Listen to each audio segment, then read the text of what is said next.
Alors Arlette, tu es donc prof de SVT au Gabon et j'aurais aimé que tu nous parles de l'éducation à la santé au Gabon, dans les établissements où tu es passé. Qu'est-ce que tu as pu observer? Comment ça se passe? OK, merci.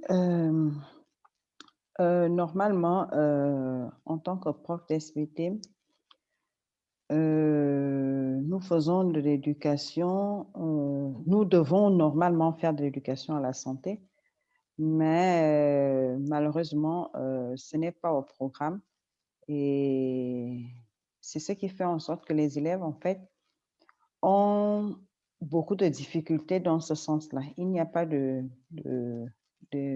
d'école promotrice de santé, chez nous au Gabon. Il n'y en a pas et généralement, on fait, des cours, qui sont en lien avec le programme, que l'éducation nationale donne, mais, qui n'est pas spécifiquement, sur, l'éducation à la santé, en fait.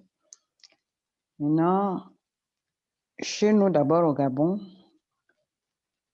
il y a vraiment un besoin criard qu'il y ait de l'éducation en santé parce que, quand on regarde le nombre de jeunes filles qui tombent enceintes avant d'arriver en classe de terminale, comme je disais, heu, avant la classe de terminale, quelqu'un peut te faire 3 enfants ou 2 enfants avant d'arriver en classe de terminale et non seulement au niveau de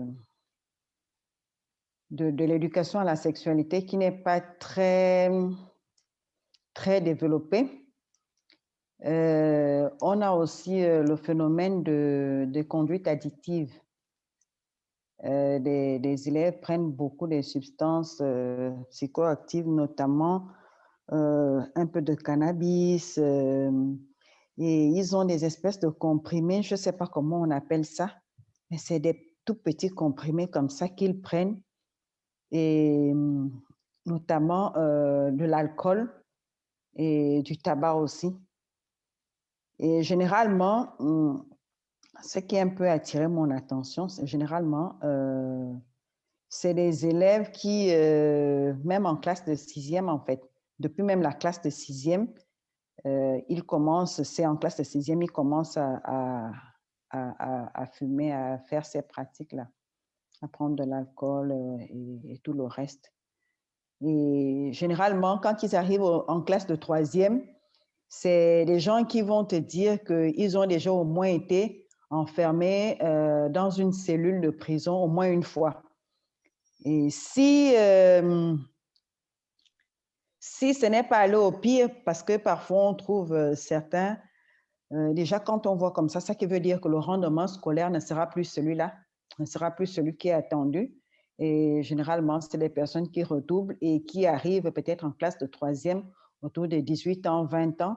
Et moi, personnellement, j'ai eu un élève que j'avais tenu en classe de quatrième et 2 fois en troisième, mais la deuxième année qu'il reprenait sa troisième, bon, ils étaient à 3 qui n'ont pas pu terminer l'année parce qu'en fait, ils avaient fait la prison. Ils avaient fait la prison parce qu'ils avaient effectivement pris de l'alcool, un peu, je ne sais pas, le cannabis ou un peu de drogue. Ils en ont pris et ils ont fait comme des appâts. Ils ont attiré un monsieur, c'est-à-dire ils avaient une fille dans leur groupe qui leur servait d'appât en fait. Et toutes les personnes qui venaient pour désirer la fille disait que c'était ses frères et quand il offrait le pot, ces derniers le dépouillaient en fait. Mmh. Et ce jour-là, il ne savait pas que le monsieur qui dépouillait était un agent de sécurité, un policier en fait.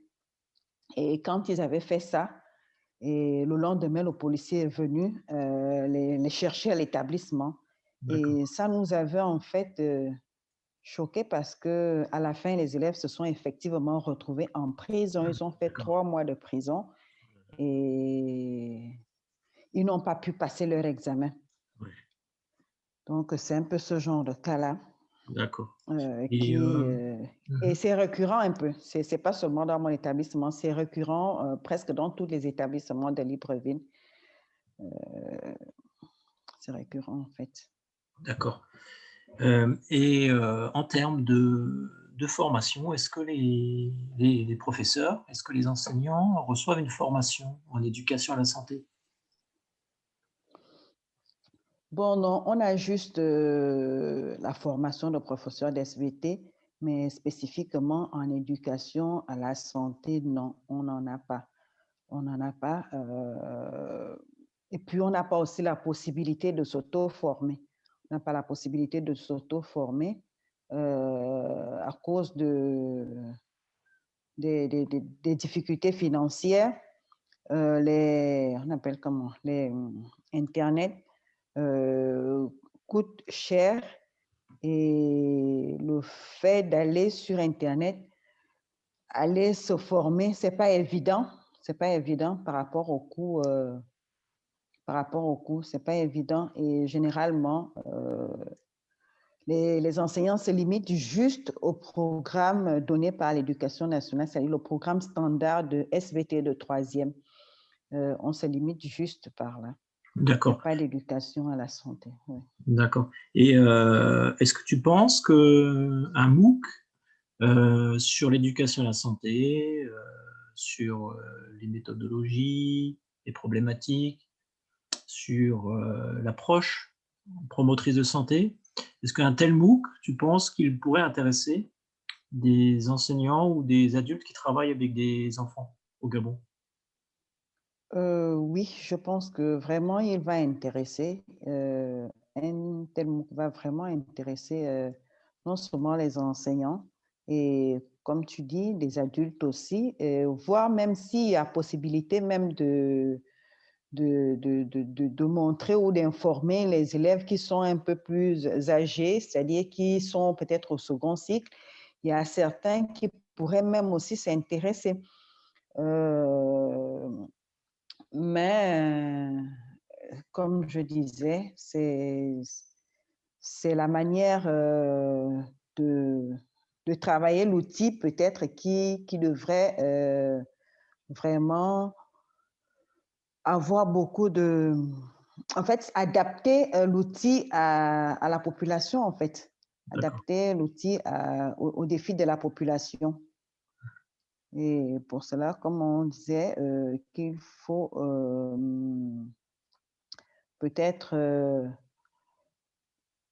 c'est-à-dire créer peut-être une application où on télécharge le MOOC, les données, ou les cours, ou les séances, et la personne peut visionner après un temps. d'accord. Euh, Donc à l'idée, l'exemple du WhatsApp. Ouais. d'accord, ouais, donc l'idée, c'est de pouvoir télécharger les ressources pour les utiliser hors Mhm. connexion et Oui, librement, très bien. sans devoir payer une connexion internet. Voilà, voilà. D'accord. Comme ça va vraiment marcher. Ça va marcher, ça va intéresser. C'est très intéressant.